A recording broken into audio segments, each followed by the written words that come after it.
So, is marriage about romance, or is it really just a financial contract? We're about to dive into a pretty provocative idea from an online video that argues it's all about the money. Now, this perspective has caused a ton of controversy, so let's jump right in and unpack what this is all about. Okay, everything really boils down to this one piece of advice. The core message here is to stay married for at least a decade, but not for love, not for companionship, but for a very specific reason: to get a piece of that pension.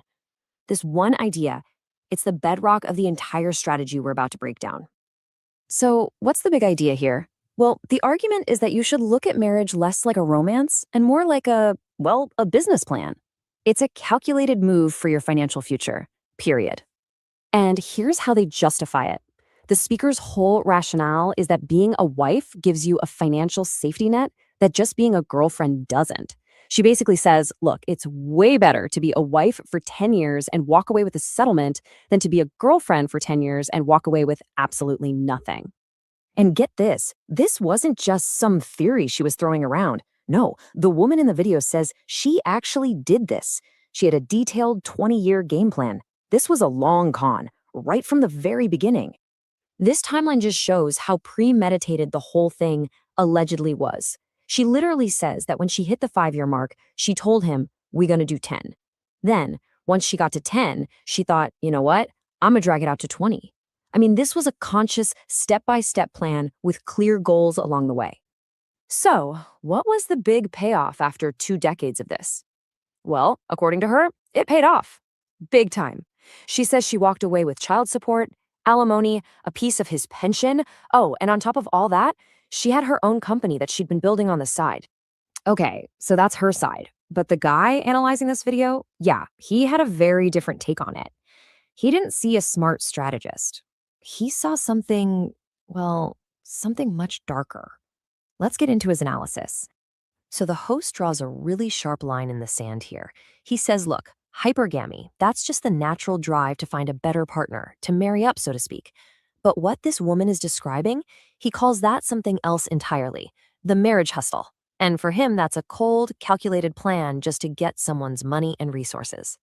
For the host, it really all comes down to intent. He flat out calls it manipulation. He defines it as basically using someone, playing with them for years, all while you're just waiting for the perfect moment to pull the plug and cash out. And this really gets to the heart of his argument.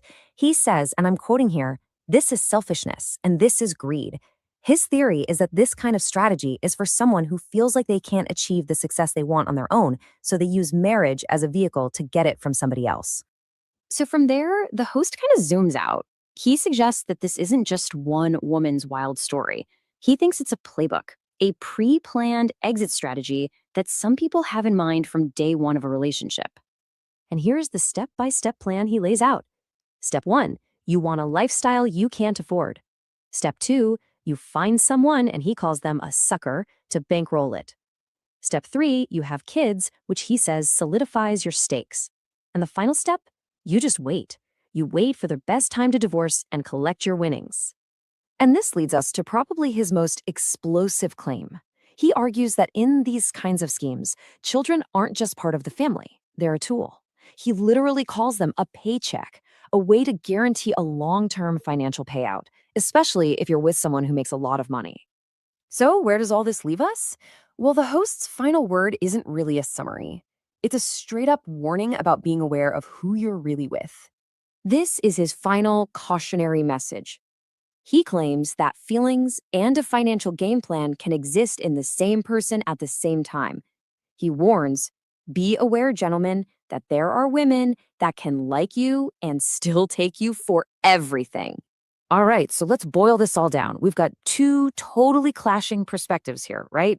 On one side, you have this idea of marriage as a legitimate financial strategy for security. And on the other side, you've got the host's take, that it's just pure manipulation and greed and a warning to everyone to watch their back. Which really leaves us all with a pretty heavy question to think about. In today's world, where love and finances are so tangled up, what is the proper role of financial strategy in a marriage? There's definitely no easy answer to that one.